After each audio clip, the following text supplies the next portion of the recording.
Welcome back to Straight Talk Africa, live from Washington. Once again, take it away, Mariama. Well, Shaka, it seems a number of key issues are being discussed on the sidelines of the UN General Assembly.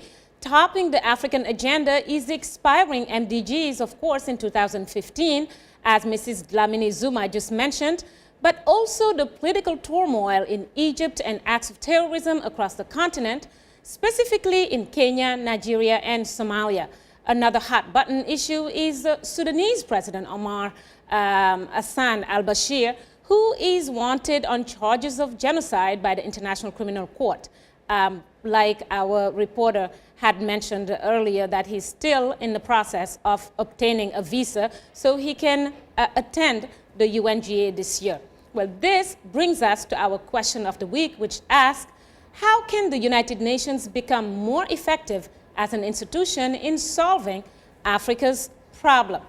Well, let's get right to your feedback and begin with Abdullah Makan Coulibaly at the University of Liberia. He writes, the UN cannot solve Africa's problems because it is not functioning as an institution for the world. Africa has little say in the UN's decision-making process. In fact, these countries are practicing modern slavery in Africa. They are supporting war in our continent to steal its resources. Those, I would say, are pretty heavy accusations. Well, we'll move on to another comment from Agree Turya Singura in Mbarara in Uganda. He posted this: no one can solve Africa's problems, not even its current leaders, who are narrow-minded and egocentric. They oppress their voters while they enjoy state resources. We need to unite to solve our common enemy and forget foreign aid.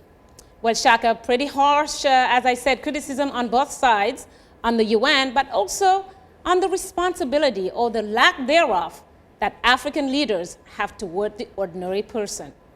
Darwit, you had, thank you, Mariama. Darwit, you had it all, of course, from Mariama, and you listened to a clip of the chairperson of the African Union, Dr. Zuma, talking about how these MDGs were imposed upon Africa.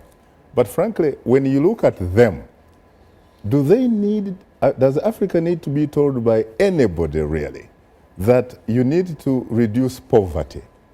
That you need, for example, to have universal primary education? I mean, there are a lot of African countries that have adopted universal primary education, but it is not an education that you can talk about really. And one of the reasons some people will tell you is because you do not find African leaders having their children going to those schools, not even going to local universities anymore. So how can people be told that in terms of service delivery for your own people, who frankly, you justify your existence because you say you are their leader? Do we need somebody to tell Africa to do that? No, not at all. Mm-hmm. You can ask any African on the street and he will give you the priorities, what our people need, what their people need. It's education, it's poverty, it's education, it's work, jobs, healthcare, and public services. Right. Basically, they know this. This is as the priorities. And like you said, really, despite the fact, the statistics, which is contrary to what I believe, I have been in most of African countries for the last 28 years. Yes. I've gone around.